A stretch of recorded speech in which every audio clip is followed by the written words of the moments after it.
mutafakkirlar aytishganidek, hayot bu shunchaki o'tib ketgan kunlar emas, balki xotirada qolgan yorqin lahzalardir. Bugungi ko'rsatuvimizda biz umrining har bir daqiqasini ezgulik va ijodga bag'ishlagan inson, Yangi yo'l ijtimoiy-siyosiy gazetasi bosh muharriri Ahmadjon Rixsiboyevning hayot sahifalarini birgalikda varaqlaymiz.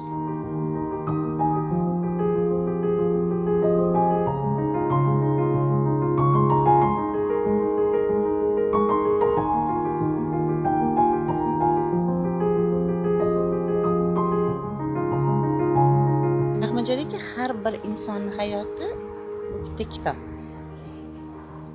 Siz o'z umringiz qissasiga nima deb nom bergan bo'lardingiz? Albatta bu yerda o'tgan umrga nazar tashlaydigan bo'lsak, hayot saboqlari degan bo'lardim. Hayot saboqlari.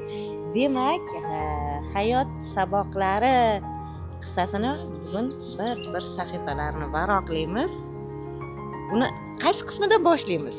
Albatta, yoshlik ayni gullagan chog'ing, yoshlik g'o'rliging, yoshlik beg'uborliging degandek yoshlik chog'laridan boshlagan yaxshi albatta.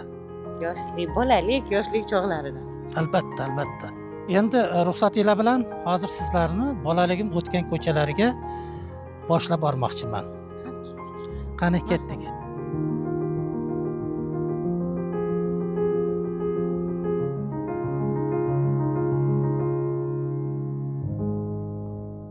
Umr karvon ketaveradi. Inson esa yo'lovchi. U ba'zan ortda qolgan manzillarga nazar tashlaydi. Shunda xotiralar orasida yalt etib bolalik ko'zga tashlanadi. Qahramonimiz Ahmadjon aka ham maysa gilam ustida yalang oyoq chopgan, anhor bo'yida yalpiz quchgan damlarini zangor sog'inch bilan eslaydi. Bugun shu yo'llardan qayta o'tar ekan, tuproq ko'chalarda qolgan yalangoyoq izlarini eslaydi. Mana shu ko'chalarda yoshlik chog'larim o'tgan. Ko'chalarimiz chang, tuproq, ko'chalar, yo'llar bo'lgan. Mana shu yerdan paxta dalalari boshlanardi. Hamma yog'imiz paxta ekilib, biz o'sha paxtani ichida changga botib, tuproq kechib, chang ko'chalar deb mana shu yerda yoshlik chog'larimiz, bolalik chog'larimiz o'tganligini xotirlayman. Mana shu ko'chalarda qo'y, mol boqib, naryoqda katta oqar suvimiz bor. Arsha arnxorda cho'milib, changga, tuproqqa belangan kunlarimizni shirin xotirlarni eslab yodga olamiz. Bolalar bilan o'sha anhorda cho'milib, bir-birimizni suvga cho'ktirib yoki bo'lmasa bir-birimizga arena qilib, o'yin qilib suvda rosa bir rohatlanib cho'milardikki, yana chiqib tuproqqa belanib toblanardik. Albatta bu o'rinda har bir inson o'tgan umriga bir nazar tashlaydi, bolaligini shirin xotiralarini yodga oladi va albatta mana shu ko'chalar bizni o'sha o'tgan yoshlik damlarimizni yodga soladiki, bu ko'chalar hamisha biz uchun faxr, iftixor yo'lagi deb bilaman.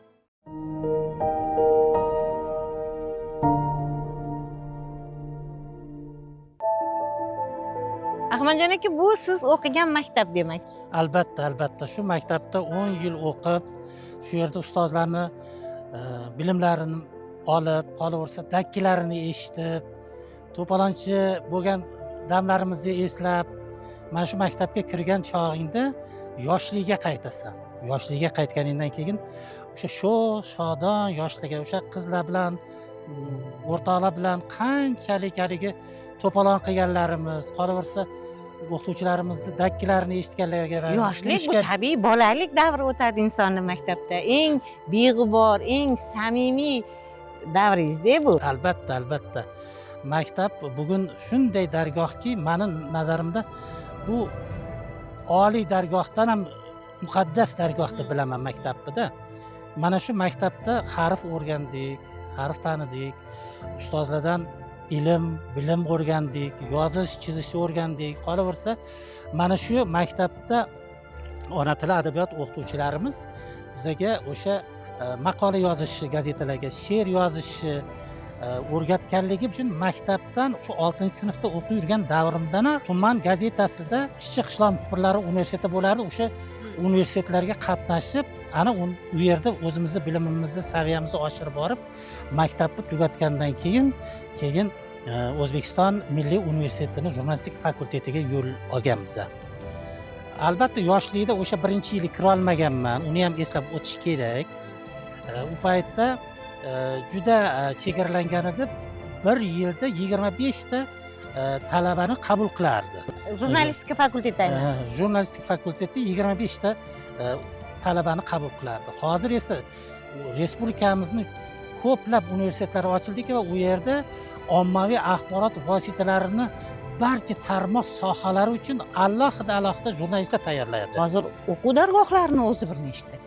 Juda ko'paydiki, bu ham bo'lsa, mana shu O'zbekistonimizning yoshlariga bo'lgan e'tibor, ularni ertangi kunga bo'lgan ishonchini yana oshishiga umid bag'ishlaytirgan dargohlarimiz ko'paydi. Ularga berilgan imkoniyat bu. Imkoniyatlar juda kattaki, bu behisob. Bugun O'zbekiston jahonga yuz tutdi.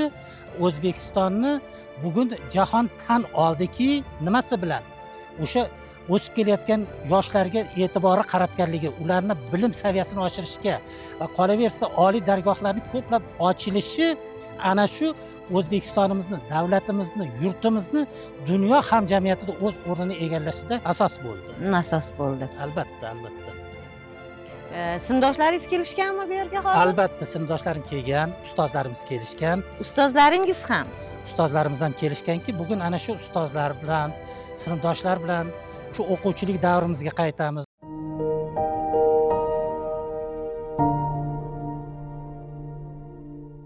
Sinfdoshlar hammamiz aql inoq edik, yaxshi edi, sinfimiz ham yaxshi edi. Ahmadjon o'shanda ham faol rosa. Tanaffuslarda ham birga gaplashib o'tirardik Ahmadjon bilan, qizlar bilan hammamiz. O'zi 8 ta qiz bo'lganmiz sinfda. Qolgani o'g'il bolalar edi. Hurmat qilardi bizani hammasi. Faxrlanib yuramiz sinfdoshimiz bilan. Har nima yig'ilishda bittadan kitob beradi bizga ham, o'zi yozgan kitoblardan. Bultiram 45 yillikda o'tirdik inshaalloh. 4 ta sinf yig'di. Xursand bo'ldik hammamiz.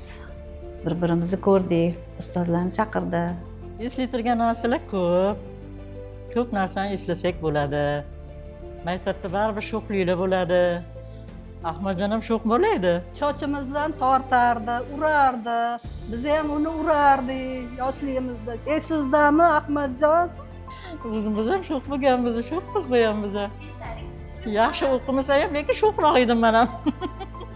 U paytda ham chilla lankala bo'lardi. Lankala tepardik rosa. Maktablardan qochib ketib kinolarga borardik. U payt indijskiy kinolar rosa nima. Hozir hech bunaqa yo'q-ku.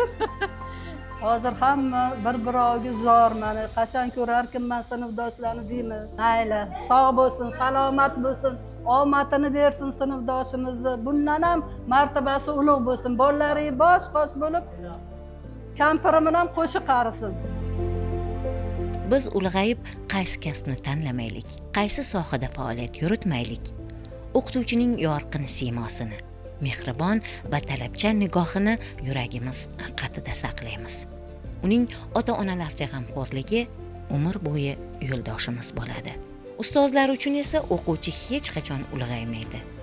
U hamon o'sha qo'lida daftar va qalam, ko'zi orzularga to'la maktab partasida o'tirgan boladek ko'rinadi. Ahmadjon hozir javob bo'lgan. Bilgan fanizni birpasda javob berib turgan oliy miya bo'lgan. Aktiv bo'lgan, bolalar ham yaxshi bo'lgan. Biron marta bir yomonlikni ko'rmaganmiz. Yaxshilikni bilan bitirib ketgan. Xotirasi kuchli bo'lgan. Parlani olishga usta bo'lgan. Bitta yetsam bo'ldi. Shu zamonda ertalik 5 olib kelib boradi. Darsda ham qiynalmagan, o'qishlarni ham yaxshi o'qidi, xalqqa ham xizmat qilyapti.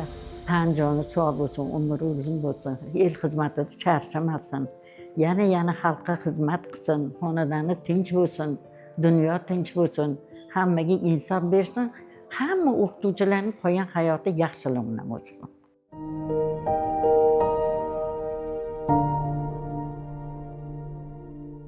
mana shu xonadon men uchun qadrli. Chunki men shu yerda dunyoga kelib, shu yerda unib, o'sib, voyaga yetdim. Otam Rixsiboyev Kamol, onam Rixsiboyeva Anorjon dehqon bo'lib ishlaganlar. Men xonadonda 5-farzandman. Oldimda akam bor, opalarim bor va mendan keyin 2 singlim bor. Albatta ular ham o'z hayotda o'z o'rinlarini topib, bugungi kunda murg'izorlik qilib kelyapti. To'y, hashamlarda, tantanalarda, tug'ilgan kunlarda xonadonga yig'ilganimizda albatta to'ydek shod xurramlik bilan birgalikda eslashamiz o'tgan kunlarimizni. Ota-onamiz biz farzandlarga nihoyatda e'tiborli bo'lgan. O'zlari oddiy dehqon bo'lsa ham bizni oliy ma'lumotli qilishga undagan insonlardir. Qolaversa mana shu tut ham otamizdan yodgorlik. Mana shu tutni ham ekkanlarga 60 yildan ortiq vaqt o'tdiki, mana shu tut ostida otam rahmatlik ko'p menga nasihatlar qilardi, yo'l yo'riqlar ko'rsatardi. Odob, axloq, insoniylik jihatdan ko'p o'gitlar bergan. Buni hech yoddan chiqazib bo'lmaydi. Dunyoda bir haqiqat bor. Kimning xonadonida tinchlik hukm sursa, ishida unum bo'ladi. Zero vatan ham ostonadan, oila atalmish muqaddas qo'rg'ondan boshlanadi. Ko'rsatuvimiz qahramoni Ahmadjon Rixsiboyev ham uyda baxt topganlardan. Taqdir uni ko'zida vafo kulib turgan Komila opadek rafiqa, oqibatli farzandlar hamda tilidan duo tushmaydigan mehrli kelinlar bilan siylagan. Komila opa turmush qurganingizga necha yil bo'ldi?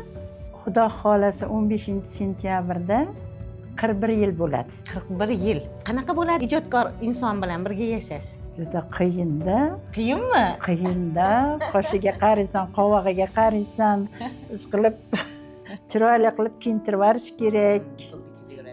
Ko'p ichida yuradi. Bola chaqa, uy ro'zg'or, qaynota o'zi bo'lmagan endi o'sha paytlarda. Endi Xudoga beadat shukr. Shukurlarga yetkazganiga beadat shukr. Har qanday muvaffaqiyatli erkak ortida kuchli ayol turadi deyishadi-da. Biz o'zimiz o'qimagan bo'lsak ham uqqan ayolman. Shu qarab turamizda, ish qilib, yaxshi yursin deb, boshqa qilib, bolalarni ish qilib, tarbiyasiga qarab, boshqa qilib, og'irlik tushmasin, ishlab keladi, miya charchab keladi deb papalab turamiz. Ahmadjon akani shuncha yil shu ijod, bemalol ijod qilishlarida bu sizni ham hissingiz bor-da albatta. Yarim kechasi turg'izib olib maqolalar o'qib bergan paytlari ham bo'lganmi? Voy bo'lgan. U hisobsiz.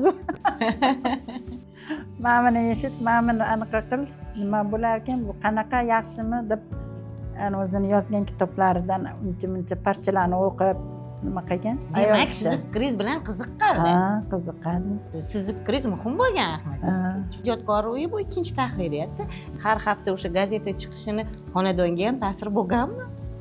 Bo'ladi, ishdan kech kelish bo'ladi. Vaqtli ketadi, ish qilib bo'ladi-yu, baribir xonadonga naqasi bo'ladi. Endi ish u, yaxshi ko'rgan kasbi. Sevadi. Bizdan ham burun o'sha gazetani sevadi. Kitobni sevadilar. Ahmadjon akani hayotidagi oila haqidagi qismini oladigan bo'lsak, bevosita siz bilan bog'liq, unga siz nima deb nom bergan bo'lar edingiz? Baxtmi, sabrmi, mehnatmi? Birinchi navbatda sabr. Shuni sabr qilsangiz yetasizda shunga. Endi baxt endi doim bo'ladi baxt. O'shani ushlab qolish kerak. Unga sabr kerak. To'lqini bor, dovuli bor, bo'roni bor hayotda. Turmushi 4 ta mushi bor deb qo'yibdi. Shu mushtiga chidasangiz, hayot yaxshi bo'lib ketadi keyin. Oilaparvar. Oilaparvar. Bolam chaqam mana shu mahalgacha bolam chaqam deb keldilar. Mehnatdan qochmaydi, uyalib ham o'tirmaydi. Qanday mehnat bo'lsa qiladi. Uyda ham, ko'chada ham to'g'ri so'z. To'g'ri so'z. Aldamaydi. Shu o'zini kasbiga sodiq. tilaklaringiz bormi Ahmadjon akaga? uzoq umr birga yashash nasib qilsin, rohatlarini ko'raylik, shu navaralarni, navara kelinlar olish, navara kuyovlar ko'rish nasib qilsin, birga hajlarga, umralarga borish nasib qilsin. Eng avvalo sog'lik, salomatlik bo'lsin. Qo'sha qaranglar. Qo'sha qaraylik.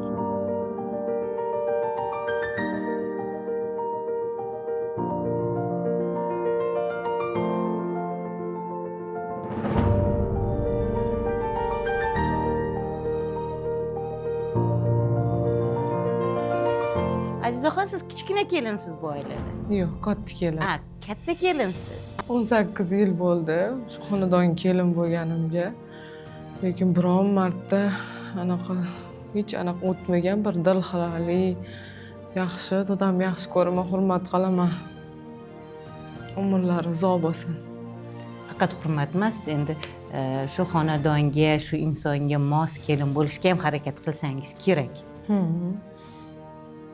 Mana Ahmadjon aka maqolalarida ko'p yozadilar yoki mana uchrashuvlar bo'ladi boshqa ko'p joylarda, o'sha namunali ayol yoki namunali kelin qanaqa bo'lishi kerakligi haqida gapiradilar, buni maqolalarda aks ettiradilar. Sizga bu qanaqa ta'sir qiladi? Sizdan ham talab qiladilarmi shu narsani yoki siz o'zingiz shunaqa bo'lishga harakat qilasizmi? Yo'q, endi nima deydi, biz uyda tarbiya berishgan shunaqa, qayintaga hurmat qilgin. Ba'zi ular katta, ko'pni ko'rgan, xalq ichida yuradi deb o'rgatishgan. Biz ham shuni qilganmiz. Yo'q, yaxshi ko'raman oyijon bilan otajon. Umrlari uzoq bo'lsin. Mana o'qityaptilar.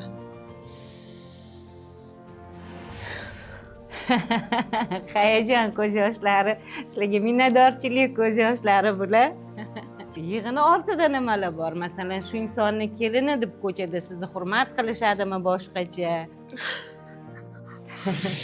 Yo'q, dadamni ko'rganlar seriozniy odam deb o'ylaydi. Jiddiy. Ha, jiddiy deb o'ylashadi. Oilada, dasturxon atrofida kulib, gaplashasizlarmi deyishardi-da. Keyin doda sizni shunaqa seriozniy deb o'ylashyapti deb gapirib kulishib o'tiradimi deb so'rashadi. Gaplashasizlarmi? Seriozdan gaplashadimi o'zi oilada deydi. Voy, ha, hamma oilada qaynota oilaviy gaplashib o'tiramiz, kulishamiz deb aytarim. Voy, qaynotamiz bilan salom alaykum qilishdan boshqa o'tmasaylik kerak deyishar. Yo'q, yaxshi inson, oilada hamma qatori kulishib, gaplashib o'tiramiz oila davrasida. Rahmat odamga. Pensiyamni berib o'qitaman sani deb o'qishlik kirg'azdi. O'zimiz o'qimaganmiz, mana shu yerga kelib, men institutda o'qiyaptim, alhamdulillah. Necha yoshsiz hozir? 40 to'ldim-da. Yaxshi-da. Farzandi bilan birga institutga kirganlar bor. Men Qizi bilan birga o'g'lim kirar ekan. Qanday yaxshi mana. Rahmat. Ziyoli xonadonga kelib bo'lgani shunisi yaxshi-da. Siz o'g'lingizda Ahmadjon akani qaysi fazilatlarini, qaysi xislatlarini ko'rish xohlagan bo'lardingiz? Hamma o'g'limda ishdan kelib ham ish qilardilar, yangi kelinlik paytlarimda. Keyin aytaman o'g'limga, "Otang mana ishlab keldim" deb anaqa qilmaydi. Farzim bizni bo'lak bo'lib chiqib ketgan bo'lsa ham, pensiyasidan yordam qilib turadi. Bolam uchun. Nega? Yaxshi-ku. Yaxshi-ku. Rahmat doda. Boringizga shukr, yuzga kiring. Oyijon bilan qo'sha qaring. Bizning baxtimizga sog' bo'linglar, kasal bo'lmanglar. Alhamdulillah shu xonadonga kelin bo'lganimda Xudoga shukr qilaman. Matbuot ahli orasida tez-tez takrorlanadigan, hatto Ahmadjon Rixsiboyev o'z kitoblaridan biriga sarlavha qilgan mashhur ibora bor. Jurnalistning noni qattiq. Bu nonni yeyish uchun jurnalistning nafaqat o'zida, balki yaqinlarida ham temirdan tish bo'lishi lozim. Haqiqat yo'lida aytilgan har bir fikr, yozilgan har bir satr ba'zan oila a'zolarining sabr va matonatini sinaydi. Otasi haqida so'raganimizda Mahmudjonning qalbidan o'rinsiz kesatiqlar o'tgandir balki. Ammo u ko'p so'z demadi. Bor mehrini birgina tilakka jamladi. Tumanda ham, shaharda ham taniqli ijodkor inson o'g'li bo'lish qanaqa? Yaxshi. Yo bu mas'uliyat yuklaydimi? Faxrmi? Ham faxr, mas'uliyatda bor o'ziga yarasha. Ozmi, ko'pmi? O'rnak bo'lishimiz kerak. Munosib bo'lib yurishingiz kerak Munosib bo'ladi. bo'lib yurish kerak. Otam yaxshi insonlar, zo'r insonlar. Qattiqqo'l rahbarliklarini bilamiz. Oilada ham qattiq qo'llar. Nimani o'rgandingiz otangizdan? Ko'p narsani o'rgandik otamizdan. To'g'ri so'zlayni, aql bilan ish qilishni, otamizni umri uzoq bo'lsin, onam bilan ko'p yil yashashlik nasib qilsin, Baxtinglarni ko'rishsin. baxtimizni ko'rish nasib qilsin. Nimaiki niyat qilgan bo'lsa, niyatlariga yetishsin, yetishga mana bizni harakat qilyapmiz. Shu qancha tilak bildirsak ham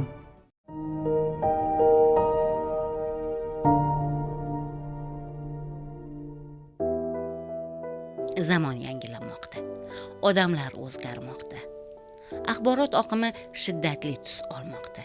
Kimdir gazeta davri o'tdi deb hisoblar, ammo qalamni kasb emas, qismat deb bilgan insonlar uchun bosma nashrlar hech qachon o'z qadrini yo'qotmaydi.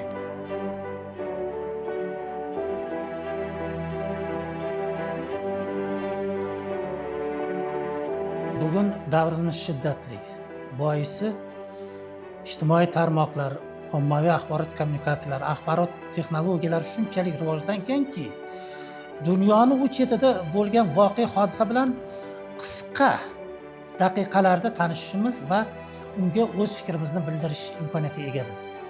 Biroq asrlar davomida chop etib kelayotgan bosma ommaviy axborot vositalari, jumladan gazeta va jurnallarga bugungi kunda ham ehtiyoj bor. Bugun shuni aytamanki, ommaviy axborot vositalarining ichida eng asosli bu bosma matbuot nashrlaridir. Bosma ommaviy axborot vositalari, gazeta, jurnallarni nima uchun xalqimiz sevib o'qiydi? Boisi bunga doimo murojaat qilishi mumkin. Bir kun o'tgandan keyin, bir hafta o'tgandan keyin yoki 10 kun o'tgandan keyin, 1 yil o'tgandan keyin va qolaversa bir asr o'tgandan keyin ham bosma manbalardan ma'lumot olish imkoniyati bor. Biroq yana qaytaman, ijtimoiy tarmoqlarimizda 1 soat oldin berilgan xabarni 1 soatdan keyin o'qimasligingiz mumkin, topolmasligingiz ham mumkin. Yana shuni aytamanki, ko'pchilik gazetalarni umri qisqa, umrini yashab bo'ldi, ehtiyoj yo'q degan iboralarni aytdi. Men ularga qarata aytamanki, hurmatli axborot tinglovchilari, siz yanglishasiz. Hamisha gazetalarga ehtiyoj bo'lgan va bundan keyin ham ehtiyoj bo'ladi.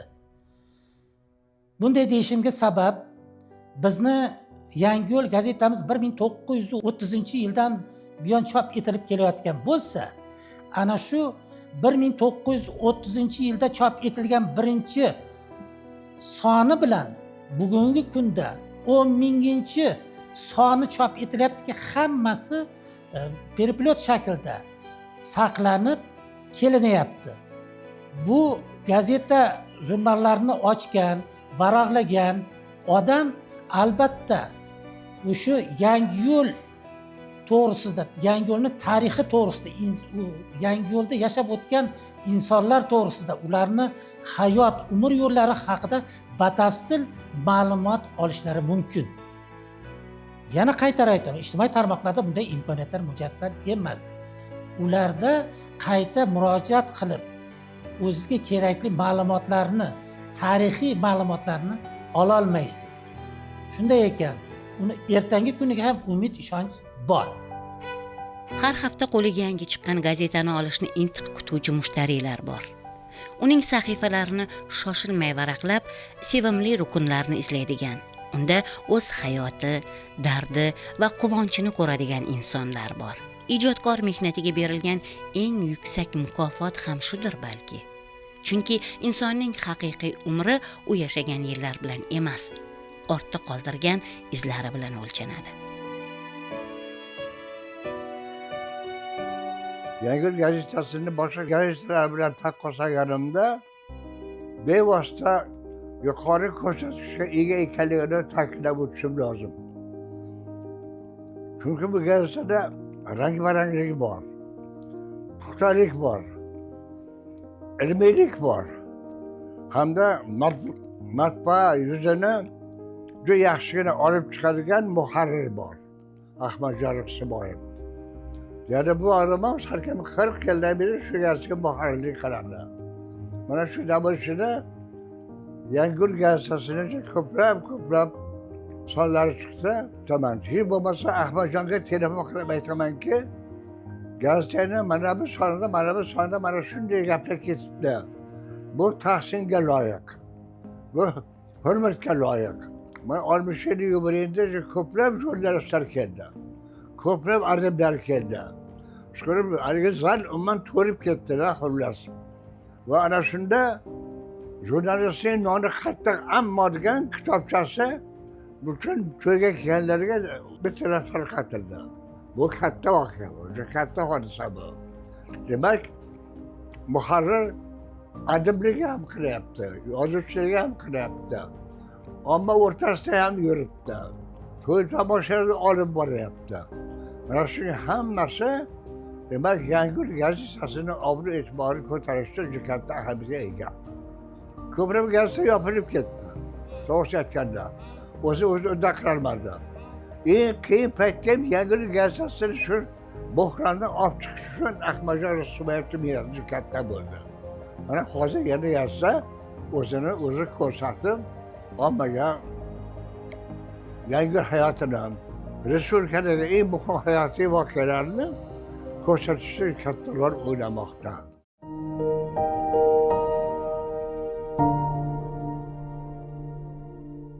Bizni gazetamiz boshqa tuman shahar gazetalaridan farq qiladi. Sababi u gazetalar yo tuman muassisligida yo shahar hokimligi muassisligida chop etilsa, bizni gazetamiz ham shahar ham tuman hokimliklari muassisligida chop etiladi. Mana shu 40 yildan ortiq jurnalistik faoliyatim davomida 20 dan ortiq tuman shahar hokimlari bilan ijodiy faoliyatda olib bordim. To'g'ri, oralarida jurnalistlarni qadrlaydigan, ularni hurmat qiladigan, gazetaga yaxshi munosabatda bo'lgan hokimlarimiz ham bo'ldi. Va uni, ya'ni gazetani tushunmaydigan, qolaversa jurnalistlarni mensimaydigan rahbarlarni ham ko'rdik. Xulosa qilib aytadigan bo'lsam, har bir inson, u oddiy fuqaro bo'ladimi, rahbar bo'ladimi, hokim bo'ladimi, matbuotga ijobiy qarashi lozim deb bilaman. Chunki matbuot hokimlarni yuziga oyna tutadi va u oyna orqali ular o'z aksini ko'radi. Matbuot erkinmi bugun? Albatta. Matbuot mustaqil, erkin, biroq degan so'zni ishlatishimiz kerak. Buni boisi bugungi kunda jurnalistlarimizda qat'iyatlik yetishmayapti. Boisi ular tanqiddan qo'rqishadi. Qolaversa, ilgarigidek tanqidiy maqolalar, felyetonlar yozilmay qo'ydi. Nima uchun degan savol bugun qo'yilyapti. Shu savolga javobim shundayki, ana shu jurnalistlarimizda mardlik, qat'iyatlik yetishmayotganligi deb bilaman men. Agarda jurnalistlarimiz bor, to'g'ri, hozir ham respublika bosma ommaviy axborot vositalarimizda shunday jurnalistlar faoliyat yurityaptiki, ular felitondan, tanqiddan cho'chimaydi. Ular o'zini qalamiga ishonadi, o'zini bilimiga ishonadigan jurnalistlar. Oramizda unday jurnalistlar nihoyatda kam, barmoq bilan sanarli. Albatta, jurnalistlik faoliyatimda ko'p va ko'p e'tirozlarga, to'sqinchiliklarga uchraganman. Boisi gazetaga chop etilishi uchun berilgan tanqidiy maqola to'g'risida xabar topgan o'sha davrdagi rahbariyatlar gazetani to'xtatasan, chop etmaysan. Agarda gazetada shu maqola, tanqidiy maqola chiqadigan bo'lsa, sen ishdan ketasan degan shartlarni qo'ygan. Bu davrlarni ham boshimizdan o'tkazdik. Bugun unday to'siqlari yo'q. Erkin matbuot, erkin degan joyga javob beraman. Bugun gazetaga uni yozasan, buni yozasan degan ko'rsatma beruvchilar yo'q. Biz ijodimizni, erkin faoliyatimizni olib boramiz. Faqat hamkorlik degan jumlani ishlatishim kerak. Muassislarimiz, shahar hokimligi, tuman hokimligi bilan hamkorlikda o'tkazilayotgan tadbirlarni, qolaversa targ'ibot tashviqotni kelajak avlodni ta'lim tarbiyasiga taalluqli bo'lgan yo'nalishlarida hamkorlikda ishlaymiz. Sababiki hamkorlikdagi ish yaxshi natija beradi.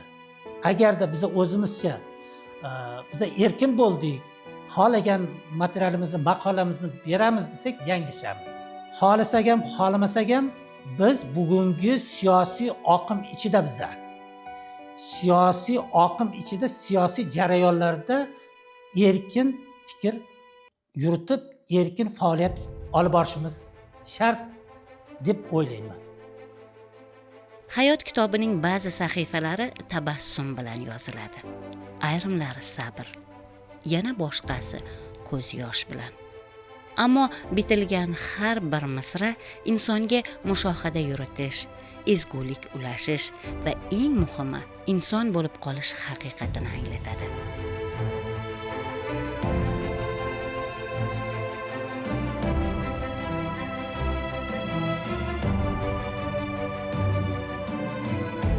Gazetalarda xalqi dardini olib chiqish orqali siz dushman orttirdingizmi, birovni? Mana shu jurnalistlik faoliyatim davomida do'stam orttirdim, dushman ham orttirdim. Boisi tanqid hech kimga yoqmaydi ham. Ana shu tanqid yozgan feltonlarim orqali qancha dushmanlar orttirdim. Ular bilan hattoki yoqa bo'g'ish holatigacha bordim. Endi gazeta orqali men elga tanildim, el meni tanidi. Sababiki shu kasbim orqali hurmat, e'tibor qozonib kelyapman.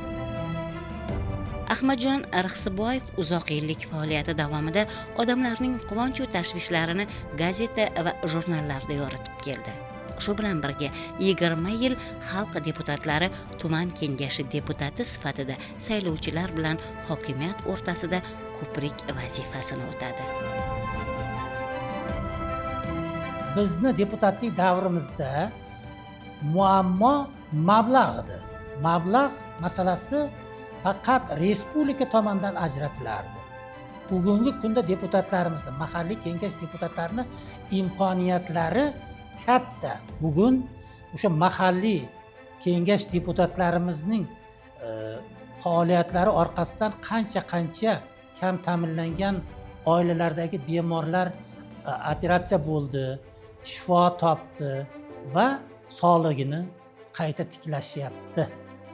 Qolaversa mahallalardagi kommunal masalalari, obodonchilik ishlarini bajarishda ham mablag' aynan mahalliy byudjet hisobidan va o'sha mahalla fondlaridan ajratilyapti va o'sha sababli ham kundan kunga mahallalarimiz, ichki ko'chalarimiz, xonadonlarimiz obod, farovon bo'layapti. Bu mamlakatimizda olib borilayotgan islohotlar, ya'ni yurtboshimizning oqilona olib borayotgan islohotlarining samarasi deb bilaman. qo'lingizga kelgan maqolalarni tahrir qilgansiz, qaysidir kerak emas jumlalarni o'chirgansiz. O'tgan hayotingizni tahrir qilish imkoni bo'lganda, uni qaysi sahifalarini tahrir qilgan bo'lardingiz, qaysi birini o'sha o'chirib tashlagan bo'lardingiz? Bormi shunaqa joyi? Hayotda inson ko'p xato kamchiliklarga yo'l qo'yadi. Jumladan meni hayotim ham tekis kechmagan. Hayot davomida ko'p qiyinchiliklar, kamchiliklar, yo'qchiliklar, muammolarga to'g'ri kelgan joylarim bo'lgan. Albatta, inson orqaga qarab o'tgan umriga baho berishi, nazar tashlashi, qanday hayot kechirganligini xohlasa ham, xohlamasa ham baholashi shart deb bilaman. Hayotimda unday sahifalar bor. O'chirib tashlashga zarurat tug'ilganlari bor. Qolaversa, men shu jurnalistlik kasbini tanlab xato qilmaganligimga ishonch hosil qilaman. Demak, bu kitobda armon degan sahifa ham bor. Hayot kitobingizda. Dunyoda armonsiz inson o'zi yo'q. Armonim onam Alloh rahmatli bo'lsin, rahmatiga olgan bo'lsin, yoshligimda o'tib ketgan. Bizni umrimizni yorqin sahifalarini ko'rmadi. Qolaversa, farzand bo'lib ularni niyat qilgan edim, armon bo'lib qoldi, haj umri safarlariga olib borish. Armonligicha qoldi. Nasib qilsa, Alloh yo'l bersa, o'sha qutlug' qadam joylarga borish nasib etsa, otam, onamni haqlariga duo qilib, ularni ruhlarini shod etish niyatim bor.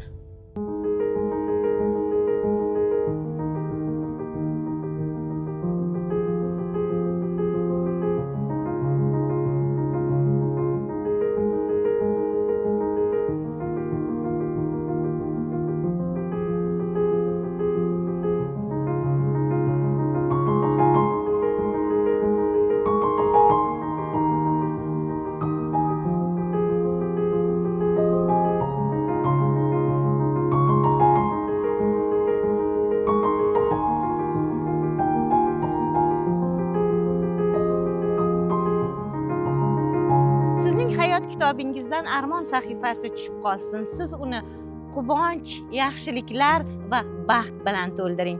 Bizni kuzatishda davom eting. Yana ko'rishguncha xayr azizlar, omon bo'ling.